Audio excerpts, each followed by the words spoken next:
Você pode ficar só mais um pouquinho de pé, por favor. Feche teus olhos no seu lugar. Você sabe qual é o maior motivo para estarmos aqui nesta tarde?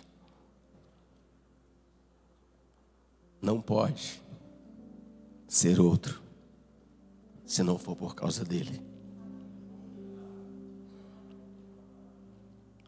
Paulo diz assim, Romanos capítulo 11.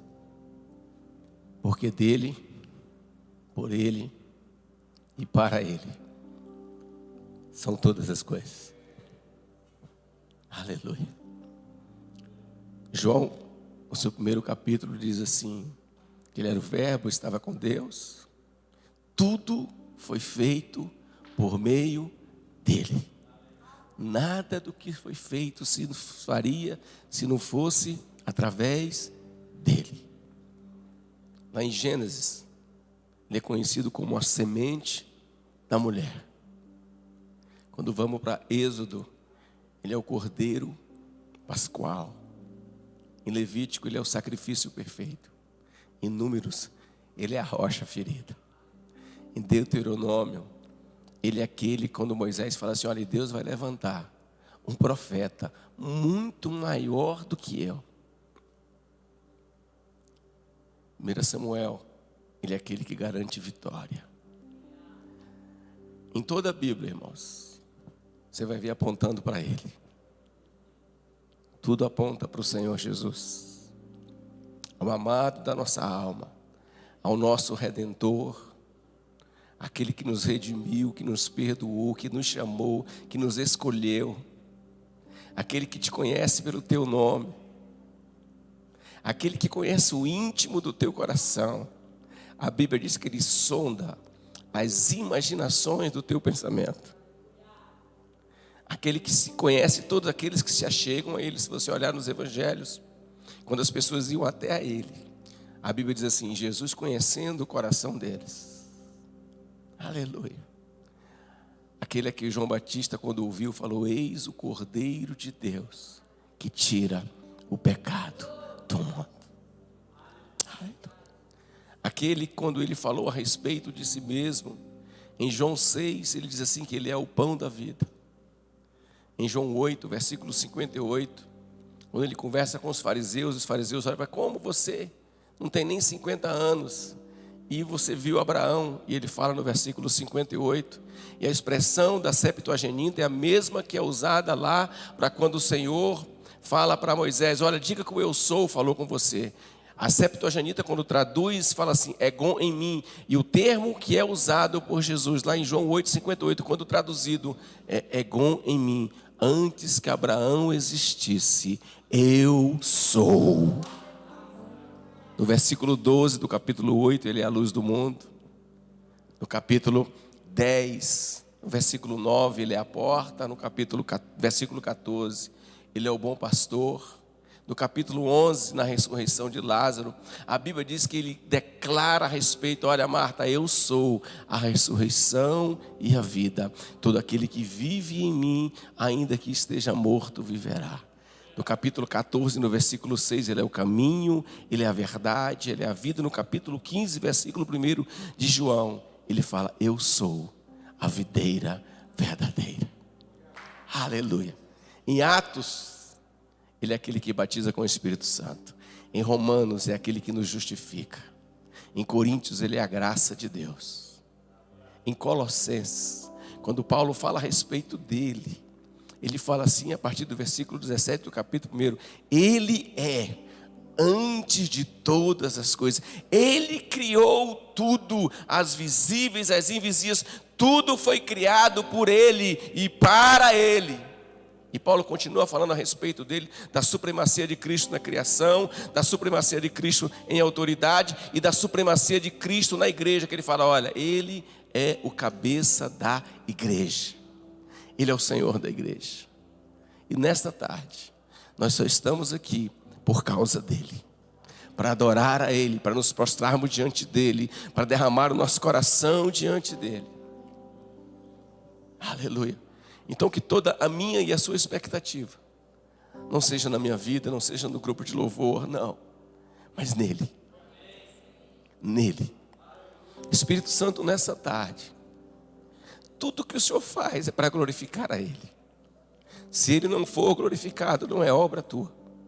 Que o nosso coração, Pai, glorifique ao Senhor nesta tarde. Que o nosso coração exalte ao Senhor nesta tarde. Espírito Santo, tenha primazia neste lugar. Toca aonde só o Senhor pode tocar. Aonde homem algum pode penetrar. Mas que nesta tarde tu possa penetrar em cada coração. Cada coração seja um coração que anela a tua presença, que deseja a tua presença, que busca a tua presença, Senhor. Faz isso, Espírito Santo, nesta tarde.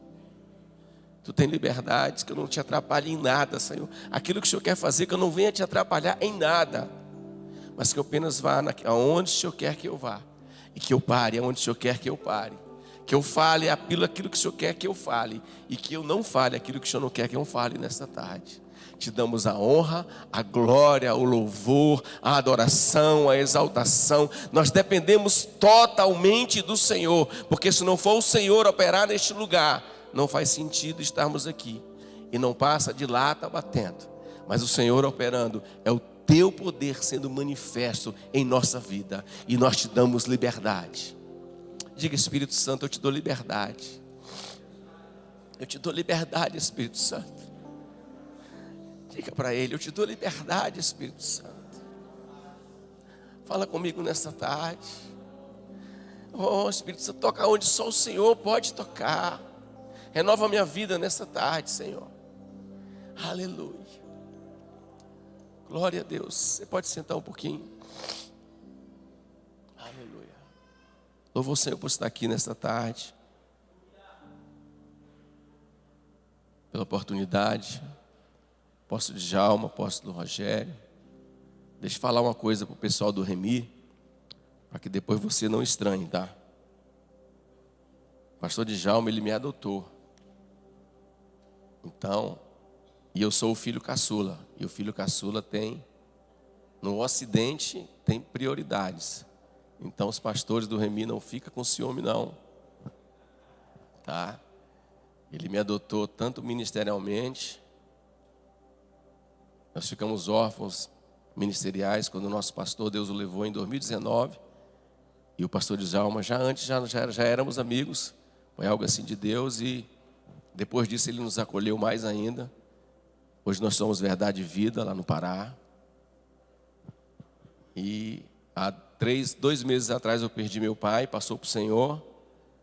Então, ele também me adotou. Louva a Deus pela vida da minha esposa. Fica de pé, Julinho, por favor. Somos casados há 37 anos. Esse ano fazemos 38, dia 28 de setembro. Temos 3 filhas casadas, todas servem ao Senhor. Temos 3 genros que são como filhos. Um pastor, o outro serve ao Senhor lá em Boston, líder de louvor, líder dos jovens, juntamente com a minha filha. E temos 7 netos. 7 netinhos. O mais velho tem 13 anos e o mais novo tem 2 anos. E Deus fez coisas muito tremendas em nossa vida. Para me estar aqui hoje, é uma obra linda do Senhor fez na minha vida. Na minha família, eu sou o primeiro crente. Os meus ascendentes não tem história de ninguém, que nem Bíblia aberta no Salmo 23 na minha casa tinha, nem no Salmo 91. E Deus fez uma obra linda no nosso casamento, restaurou nosso lar. Temos um lar feliz e abençoado pelo Senhor. Glória a Deus. Amo minha esposa, eu sei que ela me ama. Hoje a gente faz tudo junto. Tudo. A gente, quando eu saio com ela. Geralmente, quando eu saio para ministrar, eu levo ela. Só não pude levar para Bonito porque não tinha como levar. Mas ainda tentei. Querido, Deus colocou uma palavra no meu coração nessa tarde. Que o tema é lições em momentos de crise em minha vida. E na verdade, muita coisa que eu vou estar ministrando aqui para você são coisas pessoais na minha vida. Na minha vida, na vida da minha esposa. Nós somos pastores, mas estamos empresários ainda. E eu queria que você abrisse sua Bíblia em 1 Reis, capítulo 18. É uma história muito conhecida. Aliás, 16. 1 Reis, capítulo 16. Versículo 29 ao versículo 33.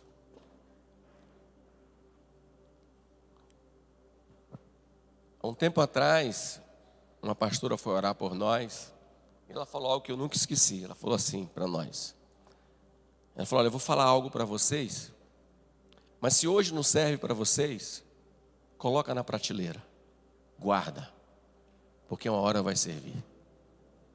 Então, se essa palavra hoje não é a tua situação, a tua realidade, mas põe ela na prateleira, guarda ela, que um dia você pode se lembrar dela, e ela pode fazer a diferença em momentos de crise na sua vida.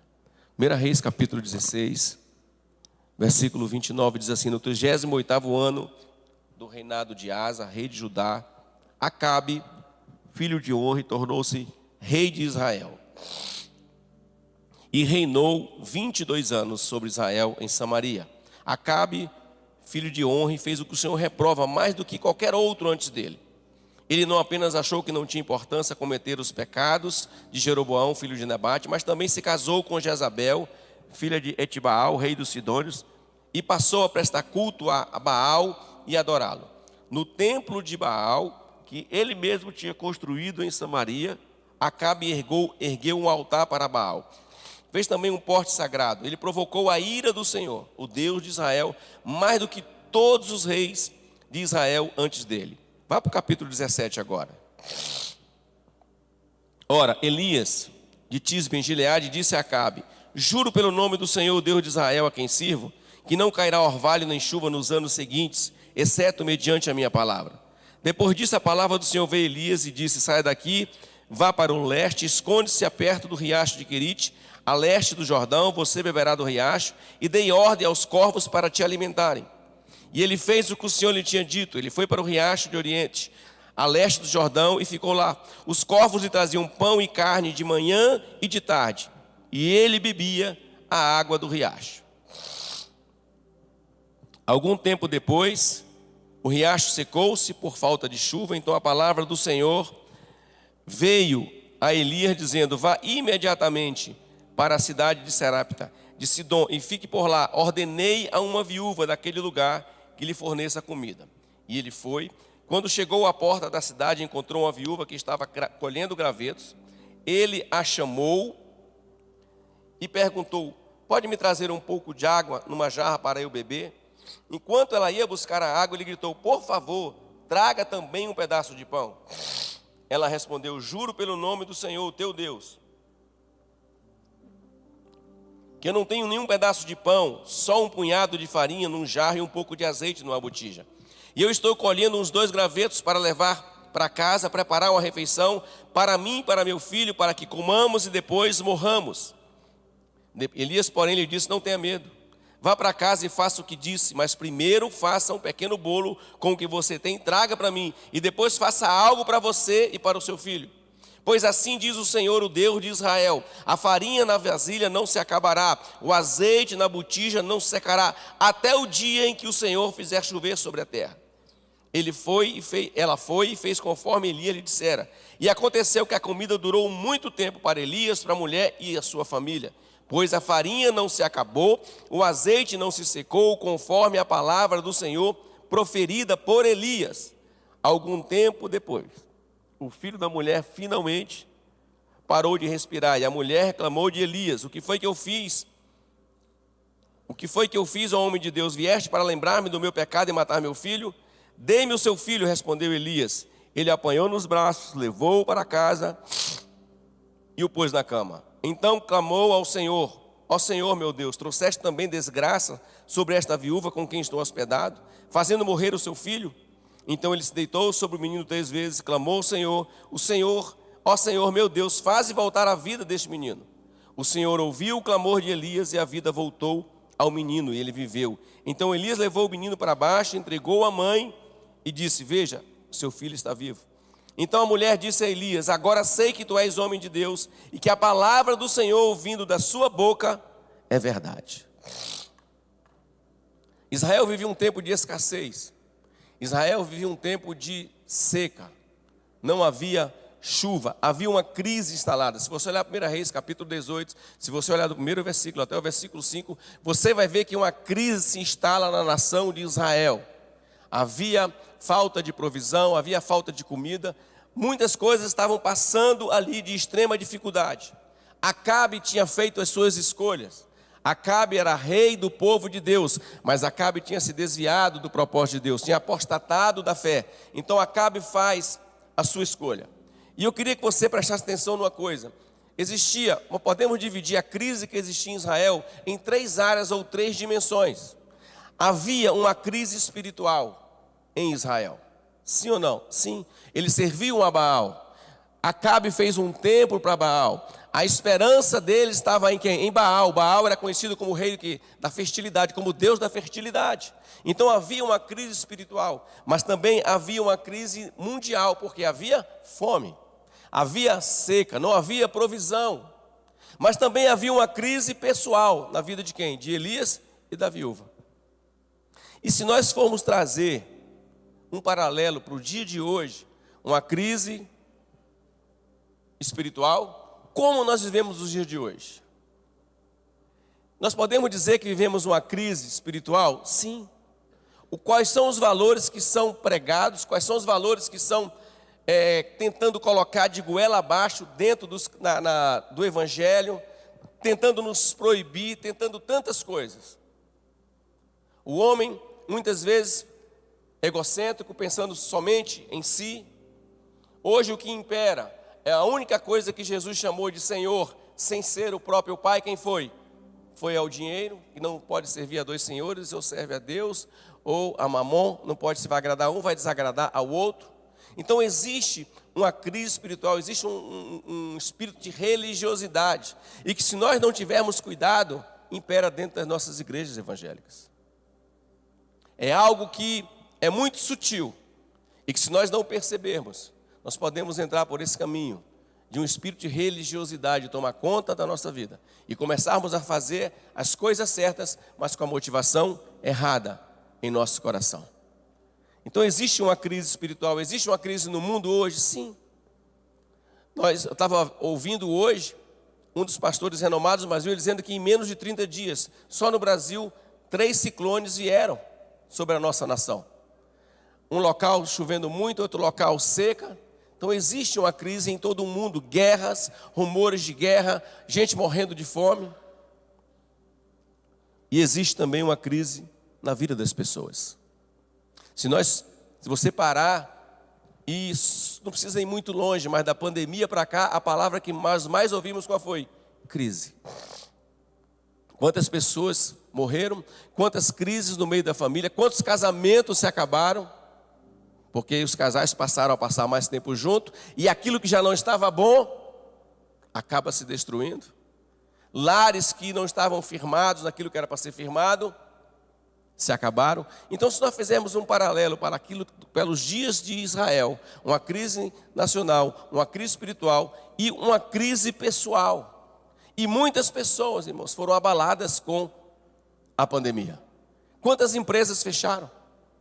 Pessoas que tiveram feitos investimentos e esperavam para abrir e tiveram que fechar. Talvez você conheça alguém. Talvez você possa ter passado por isso também. Alguém próximo a você, talvez uma empresa que você trabalha, talvez a sua empresa. Então existe uma crise pessoal. E existia uma crise na vida de Elias e na vida da viúva. Mas deixa eu dizer uma coisa para você aqui, olha para mim aqui. Deus cuidou de Elias? Sim ou não? Deus cuidou da viúva? Deus vai cuidar de você também. Da mesma maneira como Ele cuidou de Elias, da mesma maneira como Ele cuidou da viúva, Ele proveu, Ele vai cuidar de você. Ele vai prover na sua vida. Ele não vai nos abandonar jamais, irmãos, jamais. Ele está convosco todos os dias. Se você olhar o Salmo 37, diz assim, olha, o Senhor cuida da vida dos íntegros, dos retos. A herança deles permanecerá para sempre. Ao versículo 19 do Salmo 37 diz assim, em tempos de adversidade, em tempos de calamidades, não ficarão decepcionados. Em dias de fome, eles desfrutarão de fartura. É promessa de Deus para nós, é promessa de Deus para a sua vida. Mas preste atenção de uma coisa, em dia de adversidade, o que é que a Bíblia já está dizendo? Nós vamos ter adversidade. Se você olhar Isaías capítulo 43, ele diz assim, olha, quando passares pelas águas, eu serei contigo. Elas não te submergirão. Quando passares pelo fogo, ele vai apagar o fogo? Não. A Bíblia diz que ele apaga a força do fogo. O fogo está aceso. Mas ele não vai, a força do fogo não vai atingir você. Por quê? O versículo termina. Porque ele está conosco. Então, nós estamos sujeitos a adversidades. Nós estamos sujeitos a crises em nossa vida, irmãos. Qualquer um de nós aqui está sujeito a isso. Quantos já passaram por alguma crise, algum tipo de crise na sua vida? Levanta sua mão aí. Eu ia levantar até o pé se eu pudesse aqui, irmão. Talvez você esteja passando, não vou perguntar. E se, detalhe, olha para mim aqui. E não significa porque que eu já passei, que eu não venha passar novamente.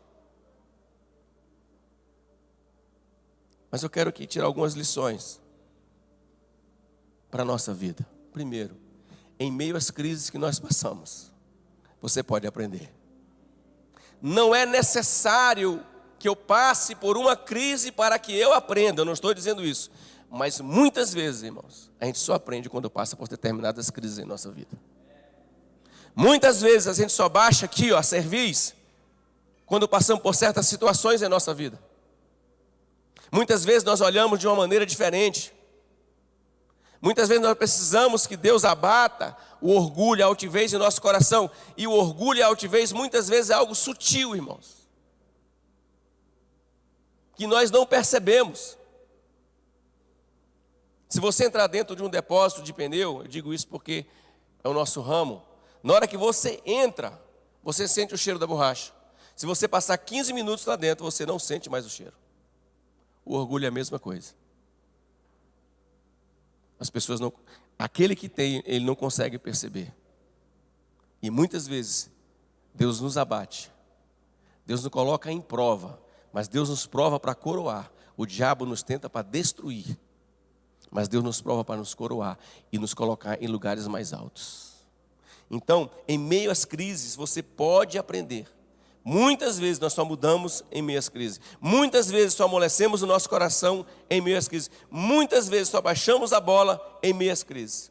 E Deus permite algumas situações nós passarmos para gerar mudança em nosso coração.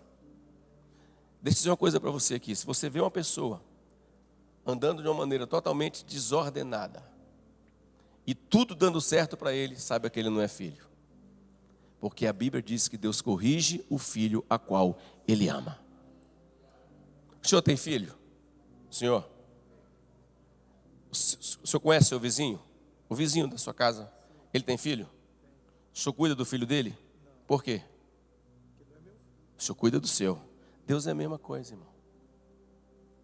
Deus, ele repreende o filho a qual ele ama, para destruir não, para purificar, para burilar. É como se pega um diamante e vai tirando todas as impurezas do diamante e vai transformando a sua vida.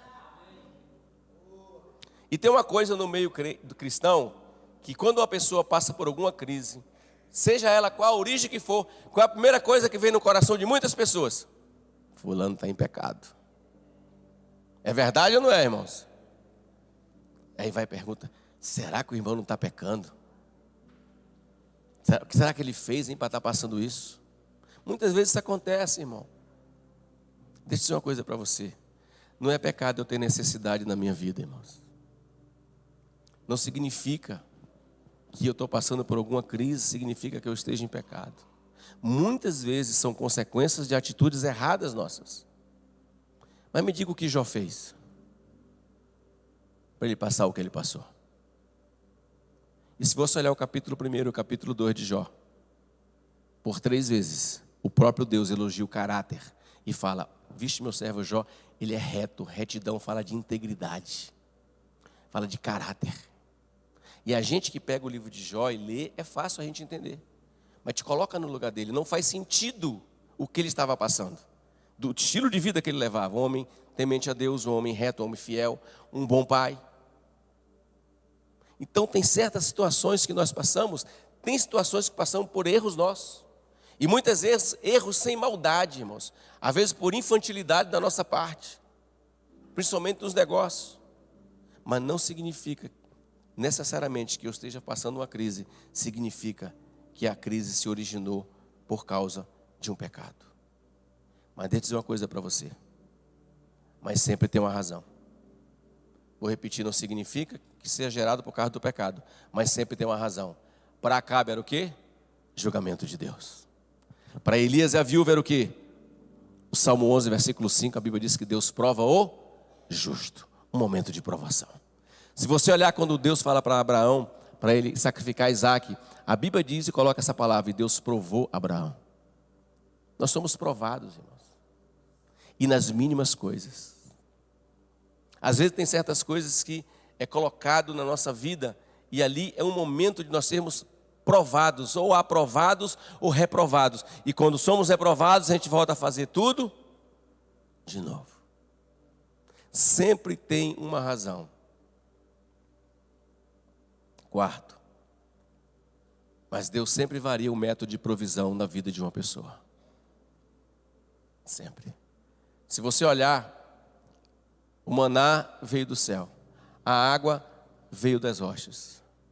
Se você olhar, uma hora Jesus cura passando cuspe, da outra hora ele cura fazendo lodo no chão e passa no olho do cego. Marcos 8 e João capítulo 9. São duas curas de um cego de maneiras diferentes. De uma hora, o que é que você quer? Eu quero ver, então vê. Você olha, você vê que são vários métodos que Jesus usa diferente. Não significa que determinada situação que aconteceu comigo, eu posso fazer aquilo virar como se fosse algo, um pragmatismo. Vocês estão entendendo o que eu estou falando? Deus usa os métodos de maneiras totalmente diferentes, irmãos, para Ele trazer provisão para a sua vida. Deus usa como Ele quer usar, o que Ele quer fazer. Aqui tem urubu em Minas Gerais, urubu? Tem. Você já imaginou? Qual é o local longe que tem rio aqui? Que é bem longe de Belo Horizonte. O Vale do Jequitinhonha é um local bem pobre, não é isso? Lá tem rio? Tem ou não tem? Tem. Então você imagina você lá no rio, no Vale do Jequitinhonha, sentado à beira do rio. Lá vem o urubu, com um pedaço de carne, e trazendo para você. Já imaginou isso? Você já imaginou uma viúva que não tem nada, absolutamente nada, para comer? Ela fala, eu vou comer e vou morrer. E Deus usa a vida dela para sustentar Elias. Isso não é totalmente fora da lógica humana? Uau! Sabe por quê? Operando Ele, quem impedirá? Se precisar que os lugares altos, que o deserto vire mananciais, a Bíblia diz que Ele transforma o deserto em mananciais. Se você precisar que abra um caminho no meio do deserto, Ele vai abrir, irmão. A maneira que Deus vai agir em momentos de crise na sua vida sai do padrão humano, porque milagre não tem explicação. O dia que tiver não é milagre. Aleluia. Não há tempestade que possa resistir ao agir de Deus. Não há seca, não há doença, não há tribulação, não há nada que possa obstruir o agir de Deus. Aleluia. Mas tem uma coisa, irmão, que muitas vezes, quando acontece isso, talvez sejam os momentos mais difíceis quando nós estamos em crise. O brasileiro ele é conhecido como aquele que dá o quê? Tem um jeitinho, não é? E quando Deus remove todas as fontes visíveis de provisão da sua vida, quando toda porta que você bate está fechada, quando toda ajuda que você procura, você não acha, Quando todos os resultados da medicina são contra você. Quando todos os bancos fecham a porta para você no momento que você mais precisa. Quando você tinha dinheiro, o banco te oferecia. Quando você precisa, ele fecha a porta. Deixa eu dizer uma coisa para você. Há um tempo atrás, como eu falei, nós somos empresários. Nós tivemos um prejuízo muito grande. Minha esposa disse que eu confio demais nas pessoas. E ela está certa. Nós perdemos um valor muito alto. O pastor Djalma conhece. Primeira vez que eu estou contando isso na igreja aqui. A diretoria da minha igreja sabe. Os líderes da igreja que eu sou pastor sabem. Muito alto. Que nos deixou numa situação complicada. Muito difícil. Situação que nunca eu havia passado antes. Eu nunca tive meu nome sujo. Nunca tive meu nome negativado. Nunca perdi cartão de crédito. Eu perdi tudo. Tudo. Eu não podia chamar nem minha esposa de meu bem, porque senão alguém ia querer tomar ela. Eu chegava a qualquer hora dentro da agência do Banco do Brasil, Bradesco, que era que eu movimentava. Eu entrava a qualquer hora dentro da agência. Eu tinha uma sala que eu era permitido, autorizado pela segurança, pelo gerente para a segurança. Quando o pastor chegar, ele pode entrar direto para essa sala. De uma hora para outra, assim, ó. Eu ajudei no investimento na África, na construção de casas populares. Veio a pandemia. Cadê as casas? Pago seguro, tudo em dólar. E essa parte que eu quero contar. E esse rapaz que investiu na África, ele ficou me devendo um valor muito alto, entre outras pessoas. E ele chegou um dia, vou só te contar como Deus faz as coisas. E me entregou um carro e falou assim: pastor, esse carro aqui está no nome da minha mãe, mas ele é financiado. Receba ele como quitado. Eu vou ficar pagando e depois eu lhe dou a quitação. Era uma BMW blindada. Falei, tá bom, não tem problema. Ele falou, não se preocupe que está no nome da minha mãe, eu não vou deixar atrasar. Era o carro que nós usamos durante quase 2 anos. Nós fomos uma vez convidados a ministrar numa cidade que fica a uma distância como daqui em São Paulo. E eu gosto de andar de carro. Eu particularmente gosto. E o pastor perguntou sobre passagem. Eu falei, não, eu vou de carro. Eu prefiro de carro porque eu gosto de viajar de carro. Aí foi eu e minha esposa, de carro, só eu e ela. Era só um dia, era um congresso sobre avivamento. Foi muito lindo o que Deus fez. Mas assim, foi algo assim, lindo demais. Eram 4 pregadores, nós éramos um dos 4.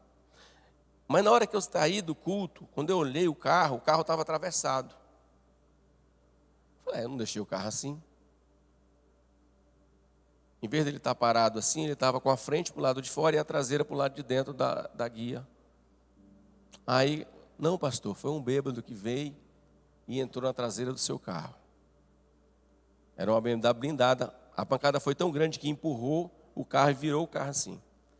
Eu não falei nada, irmão, não murmurei, está aqui, minha esposa estava na hora. Aí, se eu não cair atrás, eu falei, eu vou nada, não vou atrás de um bêbado, estou louco. Não fui. Voltamos com o carro batido. E, assim, o pastor que me convidou é meu amigo. Um homem de Deus, tanto que eu voltei lá depois. Mas para você entender, em meio em toda a crise, e eu tenho convicção que foi Deus. Ele conversando para lá e para cá, para lá e para cá. E ele nem pagou a despesa, nem pagou nada. Eu fui por minha conta. Mandei consertar a BMW. Fui uma vez num culto em Castanhal, à noite, eu e minha esposa. Quando eu voltei, atravesso um tamanduá, eu desmanchei a frente da BMW todinha.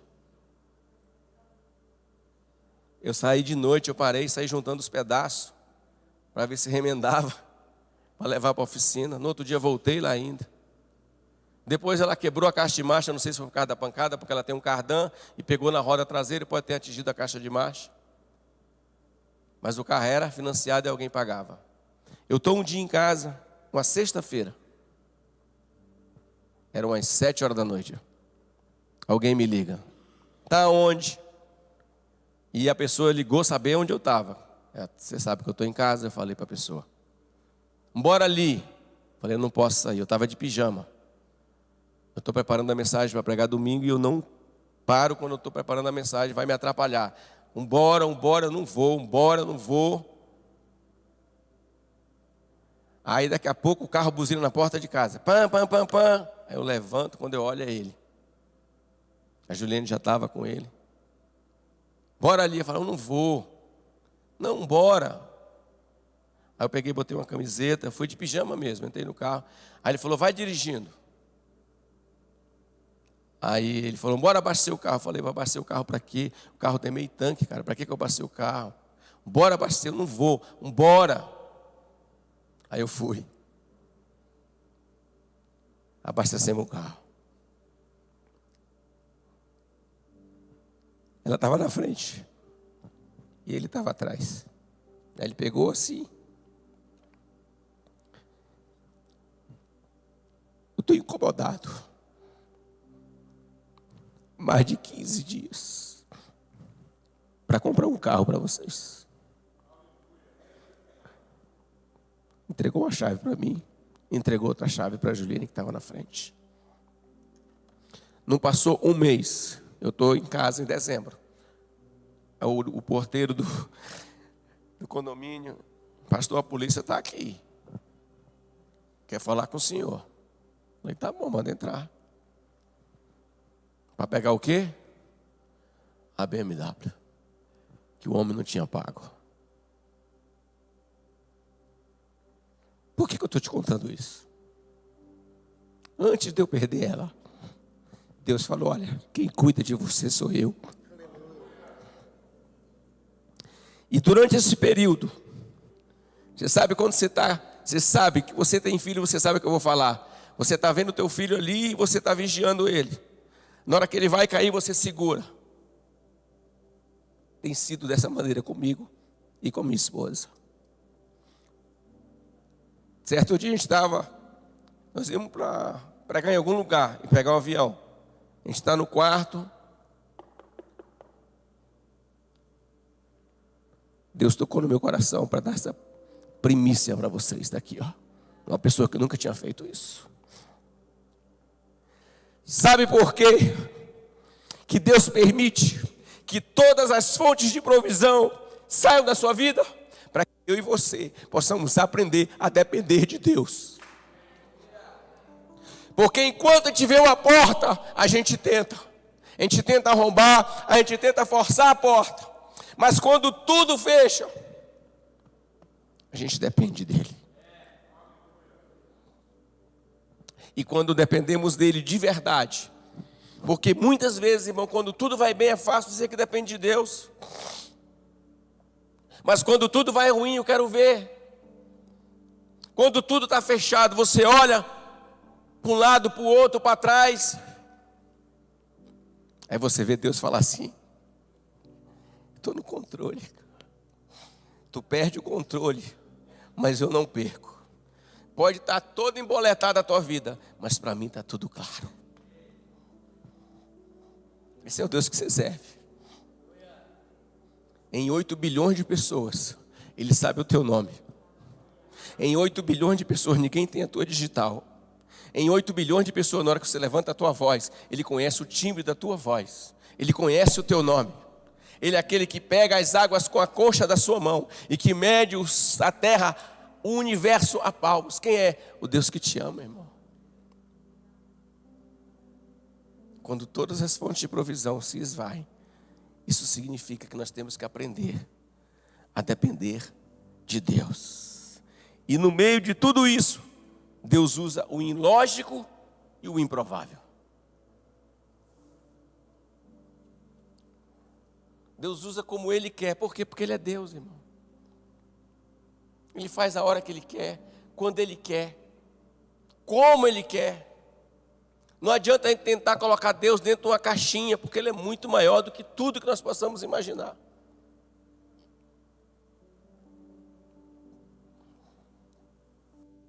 Mas se você prestar atenção, para que viesse provisão para a casa daquela mulher, ela teve que fazer algo. Ela teve que dar algo. Deixa eu dizer uma coisa para você, olha para mim. Deus nunca vai pedir algo para você que você não tem. Nunca. Deus nunca vai pedir algo para você que você não tem. Você já tem insuficiente para a sua vida, sabe como? Em forma de semente. Você pode ter certeza disso. Deus nunca vai pedir nada que você não tem. E todos nós já temos abundância como forma de semente. E muitas vezes, irmãos, a gente pensa, parece que Deus não é onipresente, onisciente. A gente pensa que Deus não sabe o que nós estamos passando. Deixa eu dizer uma coisa para você. Deus é conhecedor de cada uma das nossas necessidades. Cada uma. Cada um. Ninguém sabe, Ele sabe. Ele sabe. E muitas vezes, irmãos, alguns dias atrás nós estávamos numa conferência no Goiás. E eu vi o testemunho de um pastor, eu conheço aquele pastor, uma igreja muito grande, pastor Djalma, uma mega igreja, linda igreja. E ele chegou e falou assim: olha, irmãos, eu tive uma crise de ansiedade que eu quis morrer.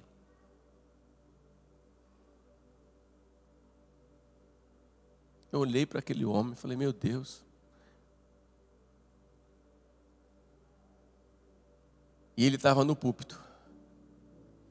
E ele tinha falado algo na janela do seu apartamento. E ele ia pregar no púlpito. Uma mulher se levanta e fala assim: olha, aquele dia que você estava na janela, que você falou isso, isso, isso, isso, isso. Deus é conhecedor da nossa necessidade. Deixa eu dizer uma coisa para você. Muitas vezes nós temos um Deus que é poderoso. Mas muitas vezes você se abater não é pecado não, irmão. Porque nós somos seres emocionais. Mas uma coisa eu te digo. Deus vai colocar sempre homens e mulheres de Deus para estar ao teu lado, para te ajudar. Não tenha vergonha de pedir ajuda. Mas saiba para quem você vai pedir. Você tem seus pastores, peça direção a eles. Deus é conhecedor de todas as tuas necessidades. Tudo que você precisa, Ele sabe. Como também tudo aquilo que você não precisa e pede, Ele sabe também. Certo dia, Deus assim, eu tenho visto muitos milagres da parte de Deus, somente na área de cura. Na vida da minha esposa, na minha vida. Um certo dia, a nossa filha do meio, ela começou a ter uma hemorragia interna em Capanema. Foi feito o exame, foi atestada a hemorragia.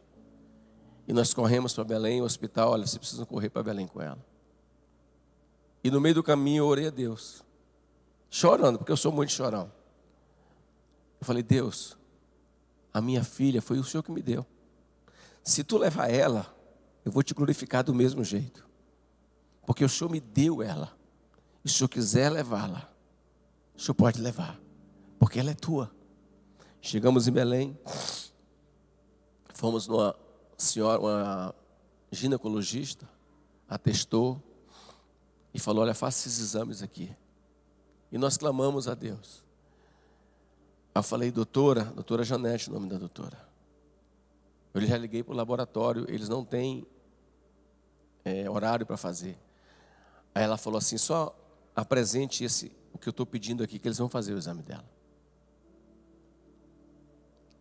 Dito e feito, quando chegamos lá, o médico foi fazer outra sonografia, e ele falou assim mesmo: o organismo está absorvendo todo o sangue. Ela não precisa se operar. Deus cuida da gente, irmãos. A minha netinha, a minha primeira netinha, mulher, a Valentina, quando ela nasceu, é a primeira filha da minha filha do meio. Ela foi para o peito dela, e quando ela começou a mamar, ela desfaleceu. A enfermeira experiente viu, pegou logo ela, levou para a UTI, e ela foi acometida inexplicavelmente, os 2 pulmões dela totalmente comprometidos. Totalmente. Ali ela já ficou na UTI neonatal, os antibióticos não estavam fazendo efeito para regredir aquela infecção nos 2 pulmões dela. A assistente social chamou a Juliene e a minha filha mais velha, já para preparar que talvez ela não resistisse. E nós começamos a clamar a Deus. Minha filha saiu do hospital sem a filha, que ela teve que sair e a criança ficou na UTI. E não tinha prazo para que aquela criança saísse do hospital. Irmão, se tem uma pessoa que tem fé, é minha esposa. É um dom que ela tem. Qualquer coisa que acontece na família, liga para a Juliene. E antes do que a médica tinha determinado, aquela criança saiu. Hoje, é uma adoradora do Senhor com 9 anos. Ela faz as próprias músicas dela para adorar o Senhor. Aleluia.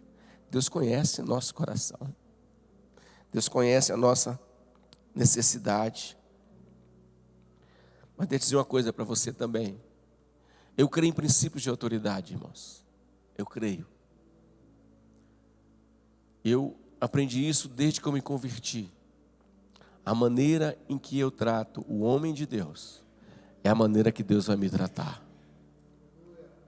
A maneira que aquela mulher tratou Elias, Deus fez prover na vida dela.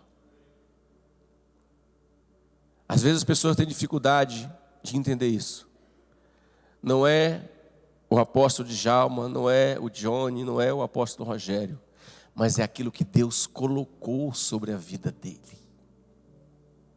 Não é a pessoa, mas é a unção que Deus colocou. E quando você quer ferir ele, você fere aquilo que Deus colocou sobre a vida dele.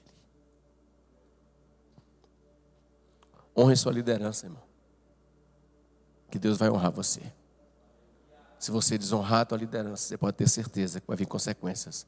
Porque no momento que você desonra, sabe o que você está dizendo? Deus não soube escolher. Deus escolheu errado. E Deus não faz as coisas erradas.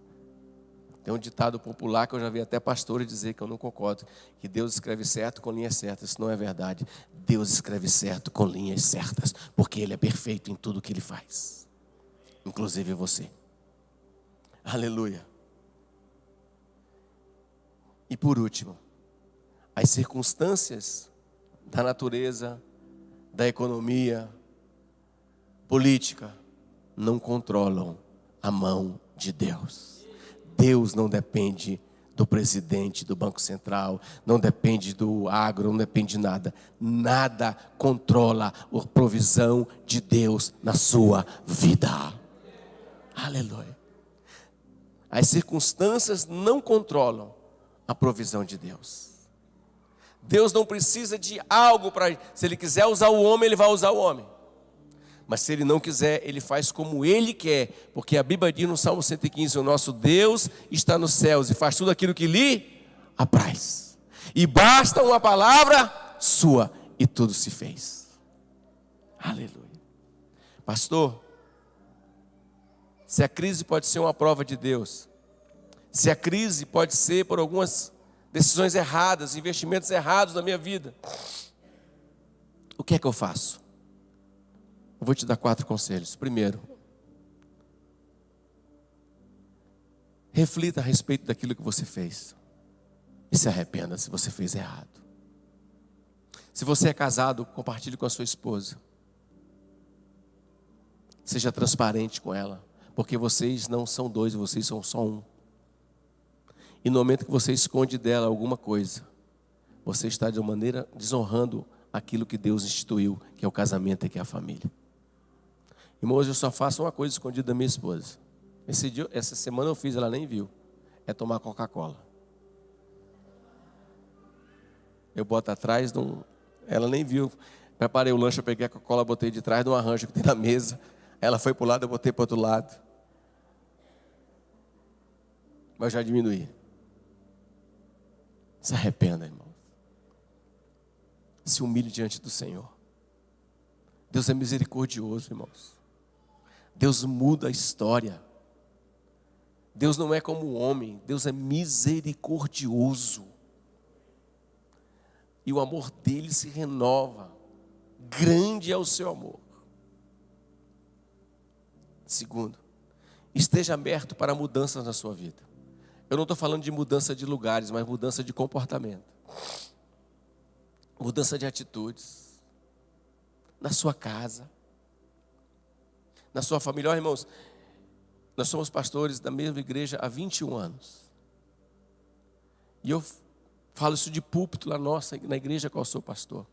Tem coisas que eu fazia 2 anos atrás, não era pecado. Mas a maneira que eu falava, a maneira que eu tratava, eu não faço hoje.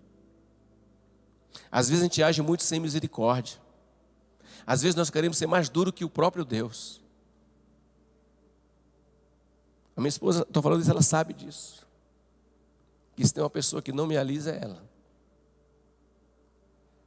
Se eu falar alguma coisa, ou duro alguma coisa, você pode ter certeza, quando chegar em casa, ela vai falar para mim. Reflita, esteja aberto para mudanças na sua vida.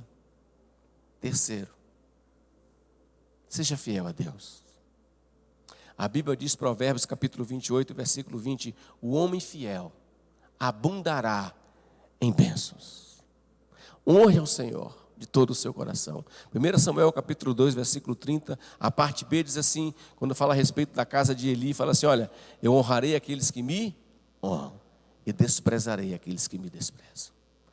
2 Crônicas capítulo 15, quando fala a respeito do rei Asa, fala assim, olha, o Senhor está convosco enquanto vós estáis com ele. Se o buscardes, o achareis. Mas se o deixardes, ele também vos deixará. Tiago capítulo 4 fala assim, olha, chegai-vos, pois, a Deus, e ele se até você. Mas o versículo anterior diz assim, adúlteros e adúlteras, não sabeis que a amizade com o mundo é inimizade contra Deus? Aquele que quiser ser amigo do mundo se torna inimigo de Deus. E o que é um mundo, pastor? Todo sistema e conjunto de valores que se opõem aos princípios da palavra de Deus. Seja fiel a Deus. Quarto, faça o que Ele manda no dia da angústia. E é imperativo. O que é que Ele diz? Invoca-me no dia da angústia, e eu te livrarei. E por último, fica de pé no seu lugar.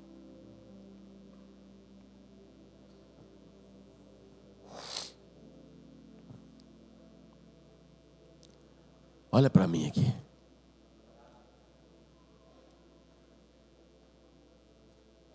Olha para mim aqui.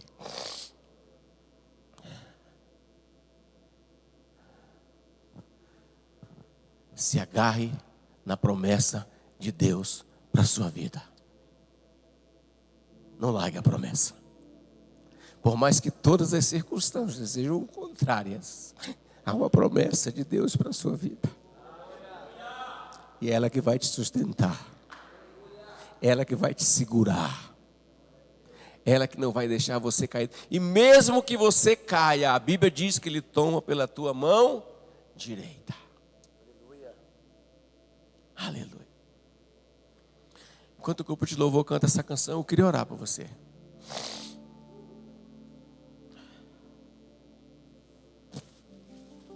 Eu não sei se você está vivendo algum tipo de crise na sua vida. Eu não conheço você.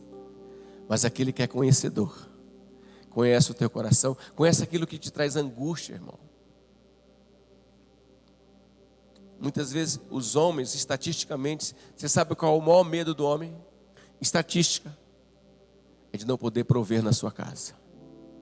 É o que mais preocupa os homens. Ele não poder ser o provedor. Isso tira o sono. É verdade ou não é, homens? Tira o apetite. Para alguns é o contrário, dá apetite quando ele fica ansioso. Mas eu quero dizer algo para você. Deus cuidou de Elias, Deus cuidou da viúva, Deus vai cuidar de você.